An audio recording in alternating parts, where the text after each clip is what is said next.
Well, welcome into the stream. I just had a nice looking 9-pointer come up the drain to me, and I thought my wind was good.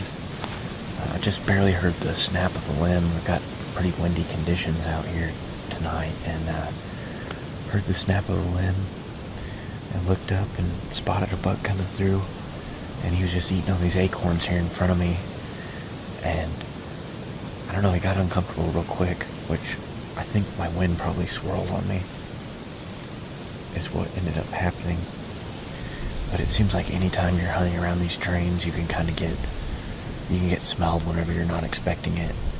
You know, you think the wind's blowing from north to south, and sometimes it seems like it catches it and swirls it back around down into the drain. I guess that's just how the thermals work and the wind currents and stuff, but it's always pretty unpredictable whenever you're hunting around these in the woods, so it just so happened that I don't think it helped me in that case. But he never blew or anything weird. It just kind of, you could tell he got uncomfortable real fast. He'd probably been hunted pretty hard now that we're through the first shotgun season. And he spun a circle and kind of went back up where he came from. I don't know, he might be trying to get a better nose on where he just smelled me, or a visual on it, but definitely did not wait around very long, so it could be a good last hour or so here. We're already pushing about, I think, 3:30, and it's been getting dark around 5. Cloudy conditions too, so we'll probably lose shooting light a little bit earlier than normal tonight, but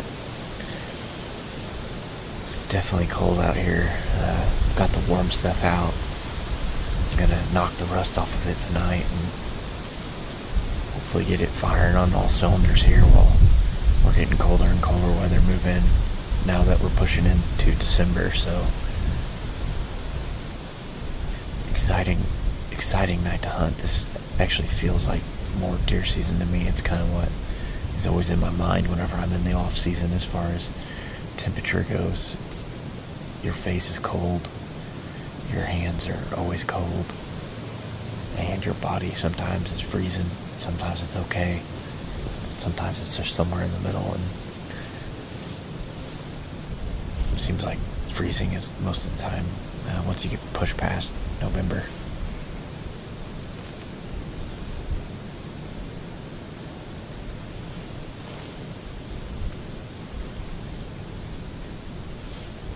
I don't think that's the last one we'll see tonight, but you never know.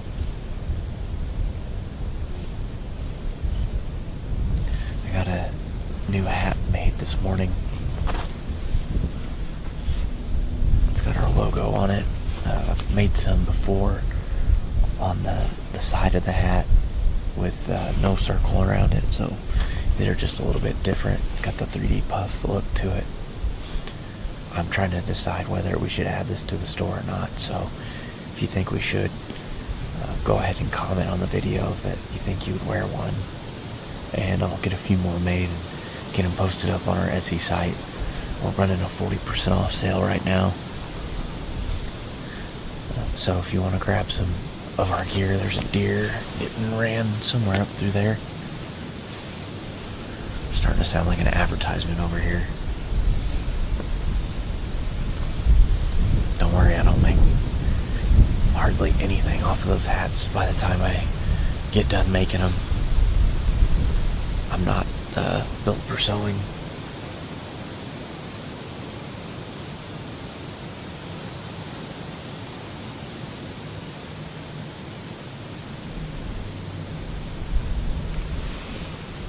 I'll go ahead and spin this camera around and show you kind of the area that I'm hunting tonight. It's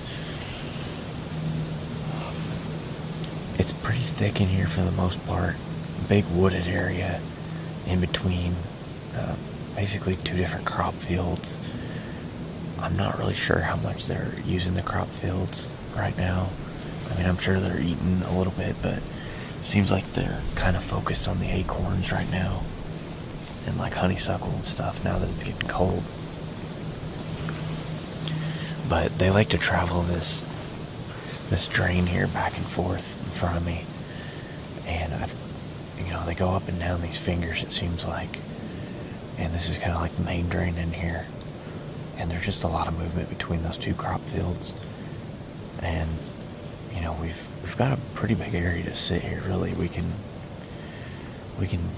sit 5-6 different stands, and every time you're in one, you feel like you could get a good shot off at one. It's just sometimes, like this year, we don't really have any bucks in here that are just absolute no doubt shooters like a Boone or Crockett or anything. We don't have any of those bucks, so that part kind of sucks.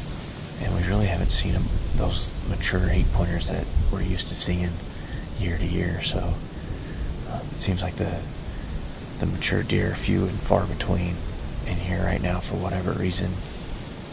And they've been hunted hard by not only us, but the people around us. So I'll show you a clip here. It was the first firearm season we were in here. I had my wife in the stand, and she had her bow in hand instead of using a shotgun, which now looking back at it, probably would have been better off with an open sight. She struggles sometimes with scopes, and for whatever reason it's just hard for her to get a good view through the scope. So we had a pretty nice 8 come in, and she wasn't following the 8-pointer with her eyes and the bow at the same time. Like, she wasn't really swinging with them like you would with, say, waterfowl or something. You pick up and swing with them until he gives you a shot. I previously told her about like a window that I think that the deer's going to come into that would give her a good shot, and I think that kind of stuck in her head, and she already had the bow laying in that window, like waiting on him to make a couple more steps, and he was going to be right in it. But like I said just a minute ago, with the wind swirling and stuff in here, that's what happened to us that day. The wind just kind of swirled for 1 second or 2 seconds, and he was a smart deer, and he spun and got up the hill and away from us too fast. But she's been sick over that, not getting a shot off, but it won't be a bad thing if he makes it through the season. He's a little bit younger of a deer. He's going to be a real good one next year, so just a learning experience for her, and it's a good way to learn. You can't really learn doing it any other way other than making a few mistakes here and there. But I'll go ahead and pan around here, show you what we're working with, and hopefully a deer will show up.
Got the action camera. Always gotta have it in case I screw up with this camera and forget to hit record. It's always good to have a second angle if you're into filming. I got it sitting in a little hole in here in the tree, hasn't fell out yet, so that's good. I'll go ahead and grab this camera behind me and kind of show you what my other filming setup is while we're killing some time.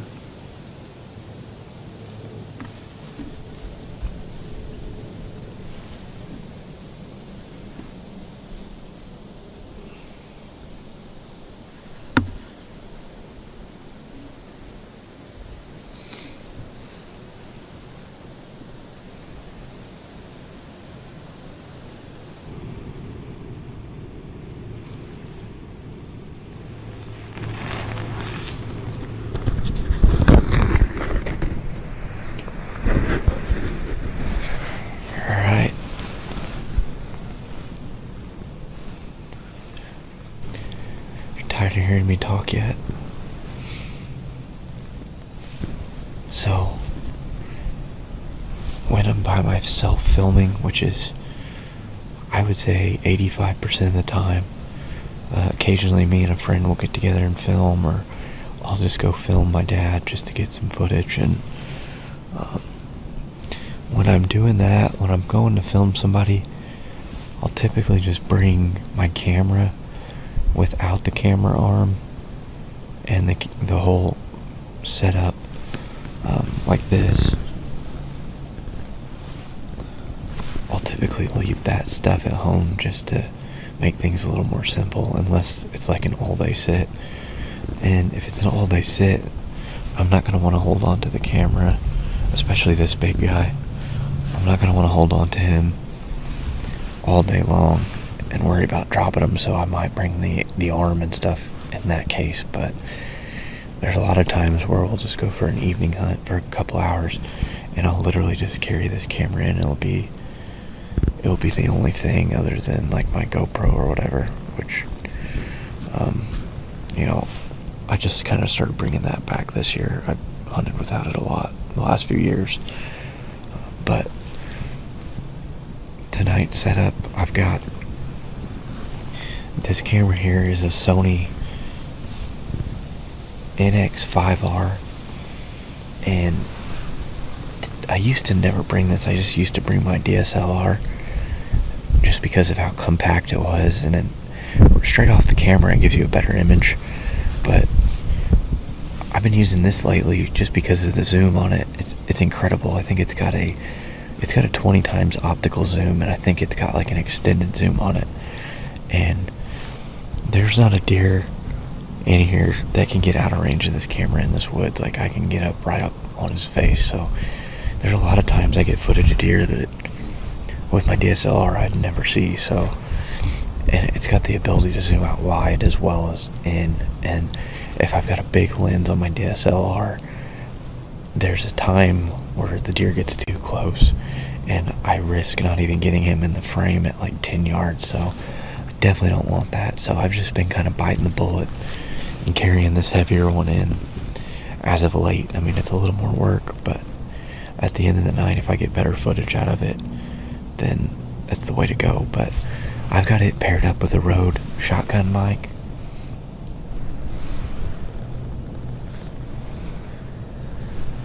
And it's a good microphone.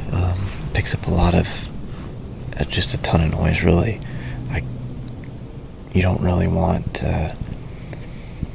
you don't want to be sitting somewhere where it's super annoyingly noisy, because that thing will pick up too much. But it's definitely a must. It's way better than the audio straight off the camera. I know if you've watched our elk hunt from this past season, it's titled Just Add Elk. It's on our channel.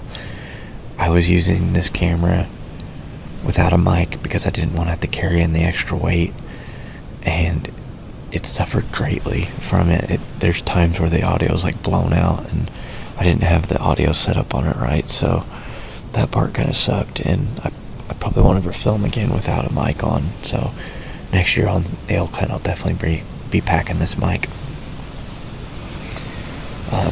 Something that is super helpful if you're gonna have a camera like this that you can't like manually zoom, I guess, like you're not twisting a lens. I'd say like a Canon, I don't know what they're up to anymore, but they used to be like the X810, X820, X825. those type of compact cameras, and then like these cameras like this, you gotta have this right here. This is the VariZoom.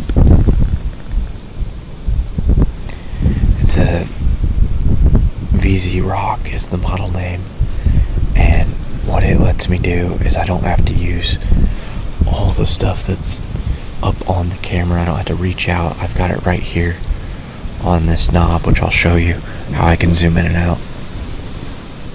So like if I want to zoom in, I just move right there.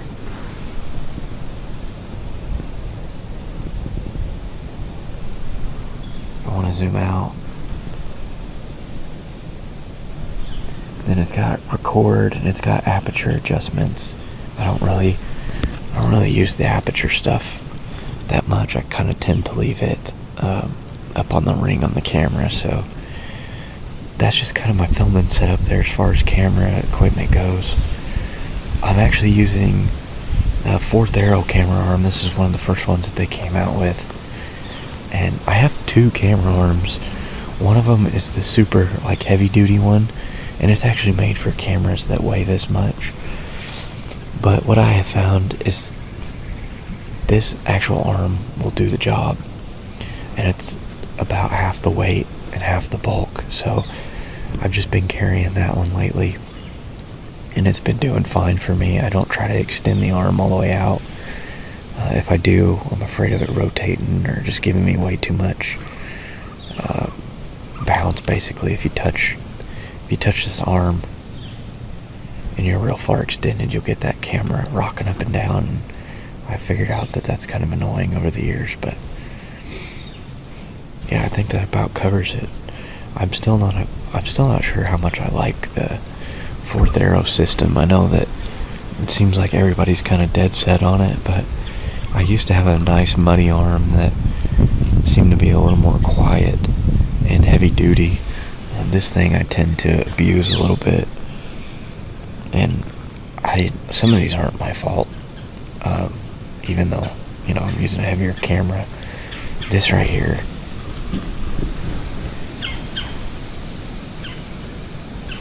you see it's bent up real bad. That's not my fault. That's just some crappy steel that, or whatever kind of metal it is, that doesn't have a very high yield strength. But yeah, that's my setup. If you got any questions, always feel free to reach out to us on social media. You can comment on this video, I'll get back to you. I'm not afraid to share everything we know. We've been doing it now for, I guess, 10 years, which is kind of crazy to me, but I started doing this when I was just out of junior high, and I've loved it. Loved every minute of it, so spent a lot of money too. Kind of sucks. My Carbon Zion Bowtech behind me. I don't know why I said that like I was from Minnesota.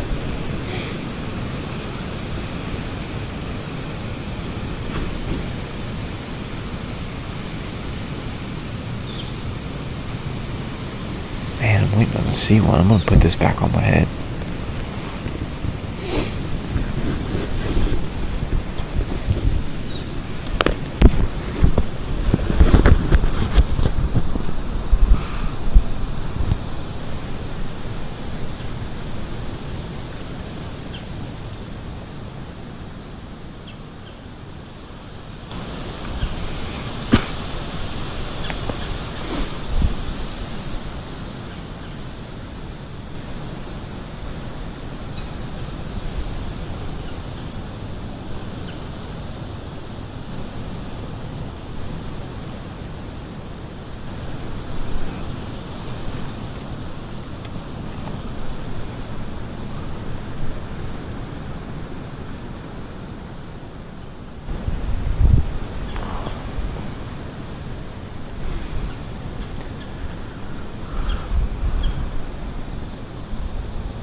that young buck there, he kind of snuck up behind me. I've got, he was actually the way I would expect him to come into the wind, and he was definitely getting a smell of me, but I was looking down here in front of me, and I had a different deer that I was originally looking at, and then I just barely heard something here on my backside, and it was this buck snuck in on me, and he was limping real bad. I don't know if you can see in that footage. I mean, I'm sure you can. I guess what I'm saying is I couldn't really tell if that was like a broadhead or where a slug had hit him or something. I zoomed in pretty good on it, so you guys should have a pretty good view. Let me know what you think that was in the comments. He was limping pretty bad, and then I got to zooming in on his face and noticed he had, it looked like some scars on there, and I assume those are from fighting other deer, but we might have to nickname that deer Scarface or something. But let me know what you guys think those wounds were from. It is definitely hurting that deer, so almost felt like putting him out of his pain for a minute. But yeah, I think that's gonna wrap this stream up. We're losing daylight quick, and I really need to get focused here in case it happens for me in the last 10 minutes or so. So it would be nice not to have to grab all this camera gear and worry about getting it turned on and stuff. So I'll probably shut her down to only one camera and focus on getting that out. So if you see a video on this posted, a full length one, you know something good happened. But until then, be sure to like our stuff. Hit the icon on our channel after you subscribe. That way you're notified when we post or when we go live. And look forward to some more podcasts coming at you. We got the Clusterbuck podcast started, and we're expecting to have some new people, some new guests coming in. So stay tuned. Look for that stuff coming out, and we will see you in the next video.